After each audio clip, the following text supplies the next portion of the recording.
Hello guys, स्वागत है आपका कोरियन ड्रामा एक्सप्लेनर चैनल पर। और आज हम बात करने वाले हैं नए Korean drama love to hate you की हिंदी एक्सप्लेनेशन के बारे में। पहले एपिसोड की शुरुआत में हमें फीमेल लीड मी रैन दिखाई जाती है। मी रैन एक लॉयर है जो अपने ज़्यादातर केस जीत जाती है। वो अलग अलग लड़कों से रिलेशनशिप रखती है और लड़कों को नापसंद करती है, और उसने लड़कों को अलग अलग कैटेगरीज में रखा होता है। साथ ही वो लड़कों और लड़कियों को हर मामले में बराबर मानती है। वो एक लड़के के साथ वन नाइट स्टैंड करती है और होटल रूम से निकल रही होती है। तभी उसे वहाँ अपना एक्स बॉयफ्रेंड मिलता है। वो किसी दूसरी लड़की के साथ होता है। मीरन और वो बातें करने लगते हैं। उन दोनों की बातों से उन दोनों के पार्टनर्स को बुरा फील होता है और वो उन्हें छोड़कर चले जाते हैं। फिर हमें शो के मेन लीड कांग-हो को दिखाया जाता है। वो कोरिया का पॉपुलर एक्टर होता है। मी रैन की तरह कांग-हो भी अपने अपोजिट जेंडर यानी कि फीमेल्स को नापसंद करता है और उनसे चिढ़ा चिढ़ा रहता है। उसका दोस्त दो वोन होता है जो टैलेंट मैनेजमेंट बिजनेस चलाता है। कांग-हो उसी की टैलेंट मैनेजमेंट से जुड़ा होता है। फिर हमें मी रैन की फैमिली दिखाई जाती है। उसकी मॉम उसकी शादी के लिए लड़का ढूंढ रही होती है। उसके डैड से उसकी बनती नहीं है। मी रैन अपनी फैमिली को बताती है कि वो अब उनके साथ नहीं रहेगी। उसने घर ढूंढ लिया है और वो अपने दोस्त वोन ही के साथ रहेगी। मी रैन अपने क्लाइंट की बेल कराती है। दरअसल किसी लुटेरे ने उसके क्लाइंट की आईडी यूज की और 40 मिलियन लोन लिया। वो क्लाइंट की बेल कराती है और उसे लंच कराती है। क्लाइंट उसका थैंक यू करता है और रोने लगता है। इधर कांग-हो के शो की शूटिंग चल रही होती है। वो दो वोन से कहता है, मैं अब कुछ एक्शन शोज भी करना चाहता हूँ। दो वोन कहता है, ठीक है, मैं तुम्हारे लिए एक्शन शोज ढूंढता हूँ। तभी उन्हें पता चलता है कि उनकी शूटिंग कुछ देर बाद होगी।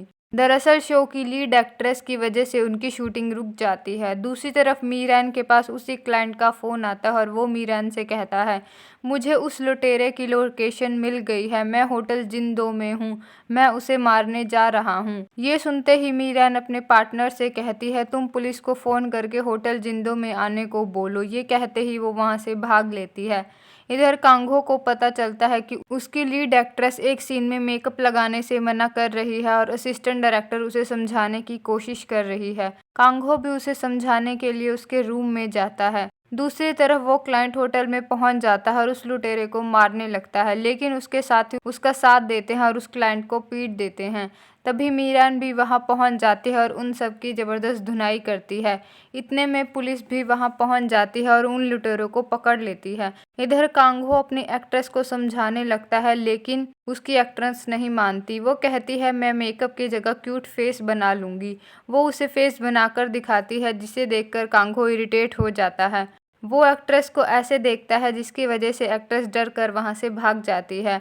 असिस्टेंट डायरेक्टर उसे रोकने की कोशिश करती है, लेकिन वो नहीं रुकती। इधर लुटेरों की गिरफ्तारी के बाद मी रैन वहाँ से जाने लगती है और दूसरी तरफ कांग-हो और दो वोन भी वहाँ से जाने की तैयारी करते हैं। वो दोनों बातें कर रहे होते हैं। कांग-हो लड़कियों के खिलाफ एक बात बोलता है, जिसे सुनकर मी रैन को गुस्सा आ जाता है। कांग-हो कहता है, ये लड़कियां ऐसे ही करती हैं और किसी अमीर आदमी को ढूंढती हैं और उनसे शादी कर लेती हैं। ये बात सुनकर मी रैन को गुस्सा आ जाता है और वो गुस्से में वहाँ से चली जाती है। वो अपने दोस्त वोन ही को बताती है, तुम्हारा फेवरेट एक्टर तो बहुत बुरा इंसान है। वो उसे सारी बात बताती है और कहती है वो वैम्पायर टाइप का लड़का है। ये सुनकर वोन ही दुखी हो जाती है। तभी वहाँ मी रैन का पार्टनर भी आ जाता है और वो दोनों साथ में ड्रिंक करने लगते हैं। उनकी बातों से पता चलता है कि मी रैन की दोस्त और उसके पार्टनर के बीच रिलेशनशिप रह चुका होता है। वो बातें कर रहे होते हैं, तभी वहाँ उस लड़के की गर्लफ्रेंड आ जाती है, जिसे देखकर वो घबरा जाता है। गर्लफ्रेंड कहती है, तो मेरा शक बिल्कुल ठीक निकला। तुम यहाँ इस लड़की से इश्क लड़ा रहे हो। तुमने हमारे 7 साल के रिलेशन की परवाह तक नहीं की। ये सुनकर वो दोनों चौंक जाती हैं, क्योंकि उनका रिलेशनशिप थोड़े टाइम पहले ही ख़त्म हुआ था। लड़की वोन ही को बुरा भला कहने लगती है। ये सुनकर मी रैन को गुस्सा आ जाता है और वो उस लड़की को खरी खोटी सुना देती है। मी रैन का पार्टनर अपनी गर्लफ्रेंड को लेकर वहाँ से बाहर चला जाता है। इधर मी रैन अपने दोस्त को सॉरी बोलती है। वो कहती है, मुझे माफ़ कर दो, मैंने ही तुम दोनों को मिलाया था। मेरी वजह से तुम्हें ऐसे लड़के के साथ रिलेशन में रहना पड़ा। मुझे भी आज पता चला कि ये कैसा लड़का है। वो नहीं कहती है कोई बात नहीं, जब तुम्हें पता ही नहीं था तो तुम्हारी कोई गलती नहीं है। मीरन कहती है लेकिन अब मैं इस धोखेबाज के साथ काम नहीं करूँगी, मैं उसकी कंपनी छोड़ने वाली हूँ। इधर अगले दिन प्रोडक्शन हाउस वाले एक्ट्रेस के पास अपने लॉयर्स भेजते हैं और उसे डराते हुए कहते हैं, अगर आपने शूटिंग नहीं की तो आपको बहुत बड़ा जुर्माना देना होगा। लॉयर की बातें सुनकर एक्ट्रेस डर जाती है और अगले दिन शूट पर आ जाती है। वो दोनों वकील अपनी लॉ फर्म में वापस पहुंचते हैं और उन्हें वहां एक पॉपुलर एक्ट्रेस मिलती है जिसका डिवोर्स केस वही वकील संभाल रहे होते हैं। एक्ट्रेस उनके बॉस से कहती है ये केस इनके बस का नहीं है, बहुत टाइम हो गया लेकिन अब तक डिवोर्स नहीं करा पाए, मुझे इस केस के लिए फ़ीमेल लॉयर चाहिए। बॉस कहता है पर हमारे यहाँ कोई फ़ीमेल लॉयर नहीं है। एक्ट्रेस कहती है या तो तुम मेरे लिए किसी फीमेल लॉयर को हायर करो या ये केस मैं किसी और को दे दूंगी, और हाँ, इंटरव्यू के टाइम मैं वहाँ मौजूद रहूंगी। ये कहकर वो वहाँ से चली जाती है। बॉस कहता है हमें फ़ीमेल लॉयर हायर करनी ही पड़ेगी, ये हमारी बहुत बड़ी क्लाइंट है। इधर मीरन कई लॉ फॉर्म्स में इंटरव्यू देती है लेकिन कहीं पर भी सिलेक्ट नहीं हो पाती।